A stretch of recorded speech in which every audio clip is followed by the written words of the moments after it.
Hi there, my name is Maureen and welcome to my booktube channel. Today I'm going to be starting a new reading vlog where I read my 5-star predictions. So making videos about your 5-star predictions is pretty common on booktube, but I have not delved into that at all yet. A lot of people will just make sit-down videos where they discuss their 5-star predictions. Some people will do like updates on like whether they really were 5 stars once they've read them. Some people will do reading vlogs. I'm just gonna go right into doing reading vlogs for 3 of the books that I consider to be 5-star predictions. And what I'm thinking is I will make it a little bit of a series, so there will be themes for each of them. And for this theme, it's gonna be the YA edition, because they just happen to all be YA books. So let me introduce you to them quickly and then we can hop into the vlog. I'm very excited to read these. Obviously, I predict them all to be 5 stars, so obviously I'm excited. First up, we have All of Us Villains by Amanda Foody and Lynn Herman. This is a YA fantasy competition book, and that is the reason I'm giving it 5 stars. I just feel like I have a habit of really enjoying fantastical competitions, such as Where Dreams Descend and Caraval, which I read last year. So I just really think this is the vibe for me. I have not read from either of these authors before, but I've heard pretty good things about this book, and I just think based on the premise that it could be 5 stars for me. Next up, we have The Box in the Woods by Maureen. This is a part of the Truly Devious series, which is a YA thriller mystery series where this young girl who wants to be a detective takes on this like really old case, like murder mystery case at her school. And I loved the trilogy. I think I gave 2 of the books 5 stars and 1 of them 4 stars. So that's why I anticipate this one being a 5-star, because I have a good track record with this series and with this author. And I've definitely heard some people say that this is even better than the original trilogy. So I really feel confident that this could be 5 stars for me. And finally, we have Legendary by Stephanie Garber. This is the sequel to Caraval, which I already mentioned is a YA fantasy book about this magical competition called Caraval, and it follows these 2 sisters who get sort of like wrapped up in it. The reason I think this is going to be a 5-star read is because the first book in the series was a 5-star. So I'm kind of just hoping that I will still love it even though it is following a different sister. I'm not exactly sure where this plot is going to go, but I'm very hopeful, very excited. So I hope all of these books are 5 stars, but let's find out together.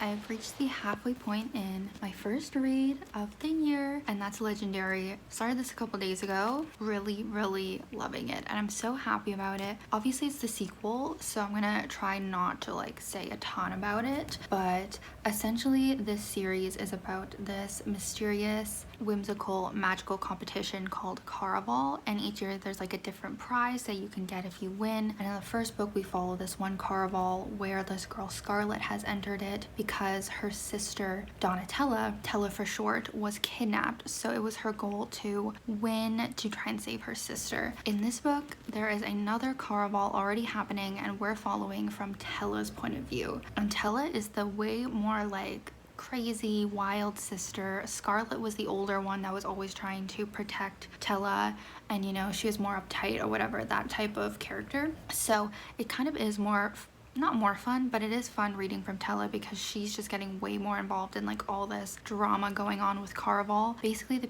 the person who runs Caraval is this man named Legend, which is where this name comes from, and no one knows who he is. He's just like some mysterious figure. One of the things I love about this series is that it's just a mystery of who his identity is. Not to spoil, but we didn't find out in the first book, and it's still a mystery in this second book. There's a few different like hidden identity stuff going on in this book. We've had a few of those reveals. We still don't know who Legend is, and I just feel like that hooks me so much on this series, because I'm like, who is this figure that is like running Caraval and causing all this kind of mischief to go on. We're learning a lot more about this world in this book. I feel like we were really just focused on the immediate setting of Caraval and Scarlet's situation in that book, but we're learning a lot more about this world here. A lot more like fantastical mythology sort of stuff going on, which sometimes I find it a little tricky to wrap my head around. I just feel like it is a lot of information, but it's very fun. We got introduced to this character who I have heard people talk about. I don't know if I should say his name. I'll just say Jax. I've heard people mention his name before, that he's one of their favorite characters in this series, so it is exciting to get to know him.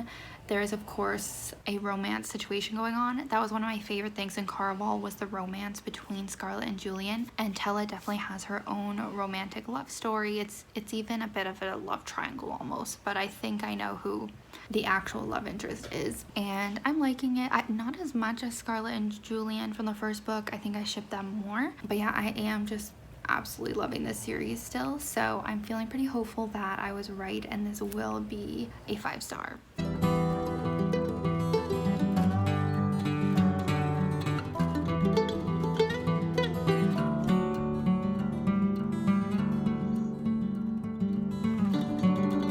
Hello, I just finished Legendary. Also just finished cooking my dinner, so I'm gonna eat that in a sec, but thought I would update. So I think I am gonna give this 5 stars. I went into the office today, so I'm very tired from that, but on the subway going in, like, I was so enraptured by this. Like, I was just enjoying it so much. But when things are super hyped up for you, it's very easy to get disappointed. So I do feel a little disappointed with the ending, not gonna lie. We had a very big reveal. And I feel like I was a bit disappointed with what it was. So that's too bad. Like, the ending was a little mixed for me. The ending was a little mixed, but I did enjoy this whole ride so much, like, throughout the whole book. It really was just the ending that was a little bit And there's a lot of bonus content at the back of this book, and one of them is this annotated chapter from Stephanie Garber. She annotated like the last chapter of the book, and you can see her little notes she writes in the margin, and basically she's just saying like, oh, I almost did this, I almost changed this, I almost did this ending. And I didn't really like reading that. Like, I feel like I'd prefer to think that like, oh, this is the vision the author had the whole time, and not really know like, oh, like that could have been the twist, or like that could have happened, especially when so much of this is like a mystery, and that's what I love about it. I kind of wish I knew that like Stephanie Garber had this like whole idea in her head from the start, and it wasn't just like she decided to go with this ending and it could have been so many different endings, if you know what I mean. I guess that's just how it is, but I don't know, kind of wish I didn't read that part. I'm definitely a little scared for the third book. I really don't think it's going to be able to live up to the hype of the first or the second, just with where the plot has gone and how this has ended. There was a pretty good cliffhanger at the end of the first one, and I don't feel like this left off in as strong of a place, and especially now that we know who a certain someone is, I just don't think it's gonna have the same effect in the third one. But at least I really enjoyed the first two for the most part with this. Tune into my wrap up, I guess, to see my review of the third book in this trilogy. But for now, I'm gonna eat my pasta. I have some other things to do tonight, but hopefully I can still start my next book tonight. Okay, so I actually have a couple fun new rituals for when I finish a book that I almost forgot about. But for Christmas, I got this little stamp. It's like one of those library stamps that you see on TikTok. It says, from the library of, and then my name, and then I have this little ink pad. So I think I'm going to stamp Legendary. I don't know if I'm going to go through all my books and stamp them, like my 400 books. I don't know when I'm gonna go about doing that, but I think I can start stamping them as I read the physical books. And then I also got Hannah's reading journal for this year, A Clockwork Reader's reading journal. So I started filling it out a little bit, some of her pages, but I can now do my first review page, so that's exciting.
sorry, I had to share this paragraph on page 22. It's the most I'm not like other girls thing I've ever read about Stevie, our main character. I don't remember her being quite like this. Historically, Stevie and her parents had not gotten along. She wasn't what they expected from a daughter. Daughters were supposed to like prom dresses and getting their hair done and shopping. Stevie assumed those things were all fine and good, but she didn't understand them really, at least not in the way that you're supposed to understand them. She never once in her life felt the desire to dress up, do her hair and nails, accessorize. She barely stared at Instagram ads for new makeup palettes that looked, to her eyes, exactly like every other makeup palette. The only clothing item she really adored was her vintage red vinyl raincoat from the 70s. She wore a lot of black because it suited her and it always seemed to go together. Sometimes she felt like she was missing a chip or a gene or something that made this all matter, but it never bothered her much.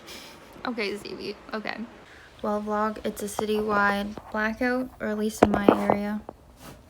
Very creepy, very unfortunate.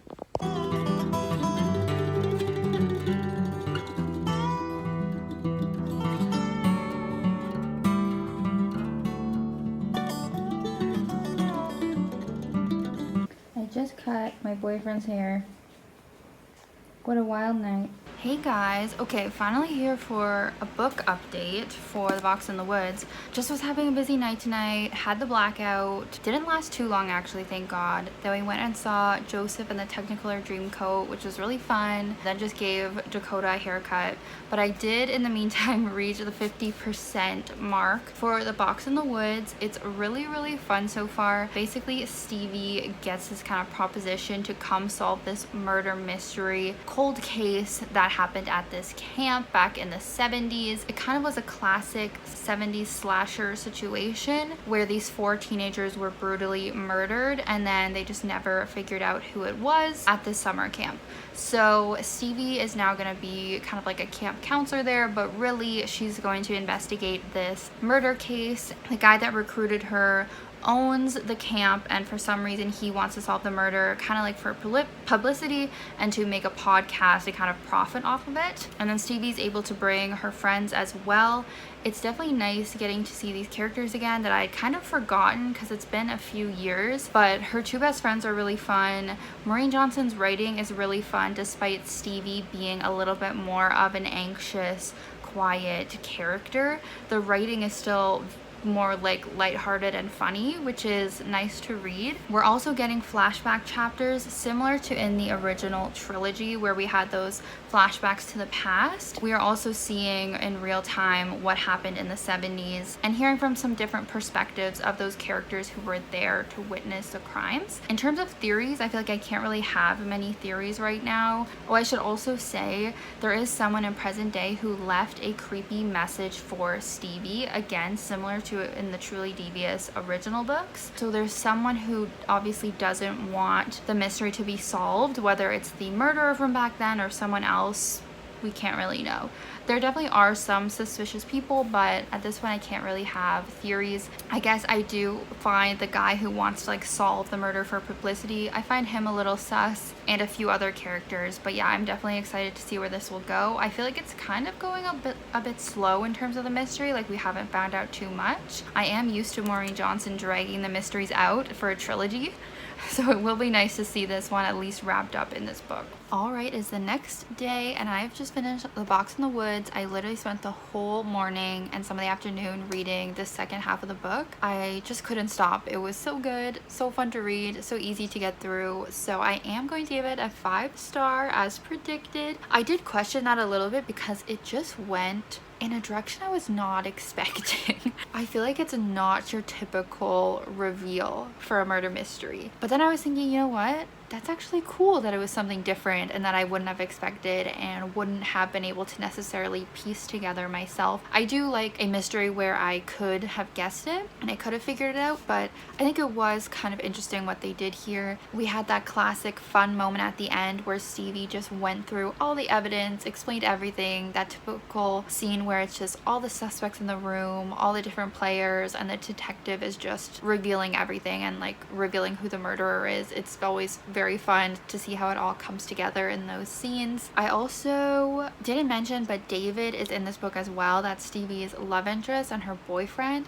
Most people don't like their relationship, but I actually never minded it and always still thought they were cute, so we still get to see that. And we had that little hint at the end of him going to school in England, which I know the next book that must be coming out this year is about a mystery in England when she goes to visit him. So I'm honestly very excited that this series is continuing and that she decided to go this route of having the different mysteries in each book. I think it's so fun, and I really look forward to continuing to read this series, and I feel like each one is going to be 5 stars. Like, it's just so fun. These are like the perfect YA murder mystery books. They really are. I know it's been a minute since I read them, and I've been focusing more on like Holly Jackson's books and stuff, but I think this series really is a top one for me. And the fact that I was able to just read half the book today without even stopping just shows how enjoyable this is. So very happy about that. Now we only have 1 book left, and I'm actually ahead of my reading schedule now because I read this one so quick. So still have the rest of tonight, although I do have dinner plans, and then have all day tomorrow. So like, very excited I'll get to do more reading this weekend.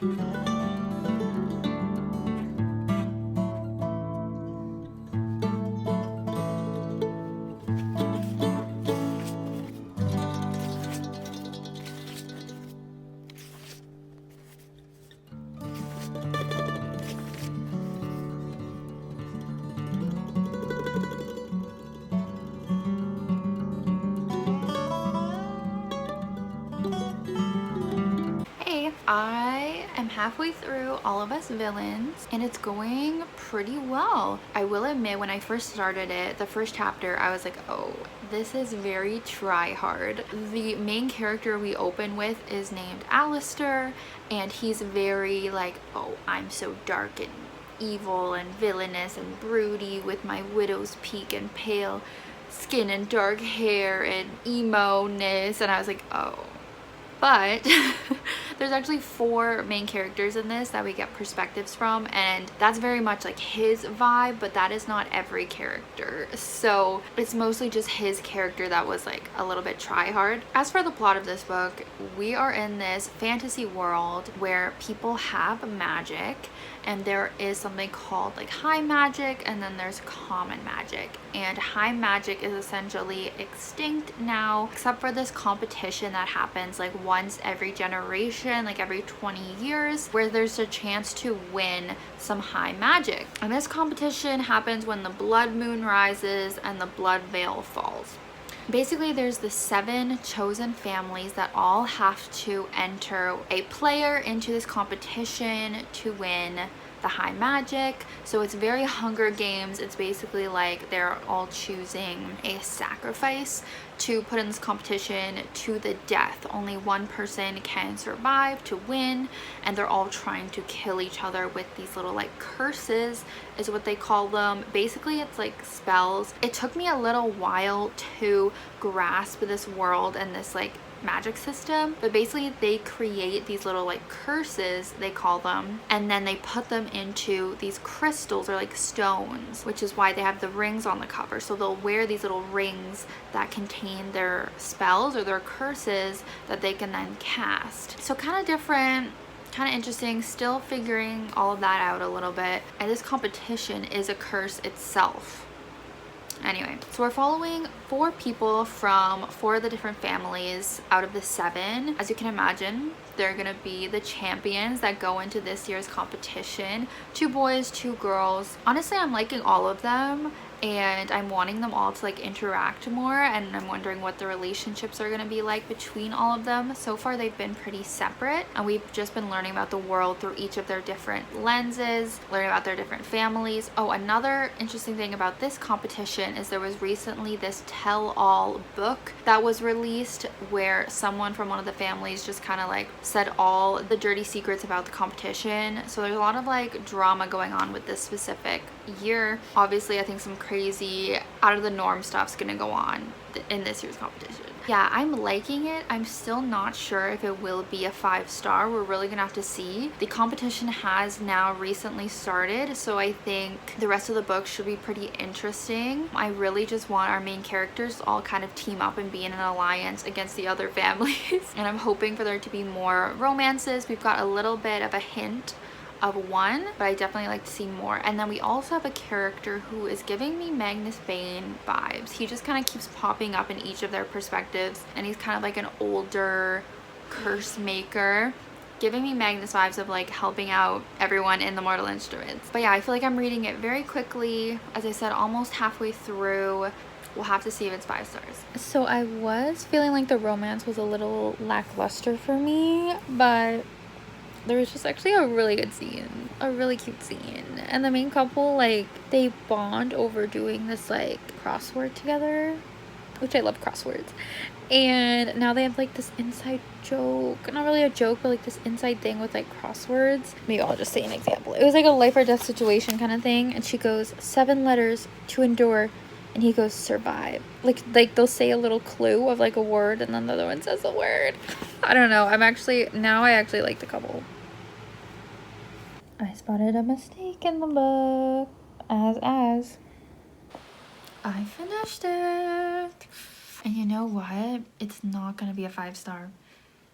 But I did really like it. I really did like this book. I think it has to be a 4-star though. Still a very interesting YA fantasy to check out if you're looking for one. The ending left me a little bit unsatisfied. It definitely was a major cliffhanger. I kind of thought certain things would wrap up. I know it's a duology. I knew there was another book, but like it just ended in a way I didn't expect. But it did have a good little twist at the end, which I kind of expected, kind of didn't. So I liked that. Some crazy things happen at the end, but yet not enough. No, but I really did like this. Not a perfect book, but I'm still excited. I feel like I don't really know what to say. In some ways it is typical YA fantasy, but the competition elements were fun. This world is interesting. The way that the magic system works and the curses, like I explained before, I actually think it was pretty neat. Still a fan of the romance, to be honest. I just do kind of stick with my initial reaction that it is a little try hard, but I'm honestly fine with that. So yeah, pretty good turnout. We got a 4-star here. The other 2 books, as we know, were 5 stars. Pretty good results, I think, of a 5-star prediction reading vlog. Thanks so much for watching. If you've made it to the end here, let me know your thoughts below if you've read any of these books and if you want to see more 5-star predictions type of videos from me. And definitely be sure to subscribe if you have not already. But yeah, thank you so much for watching, and I'll see you in my next video next week. Bye.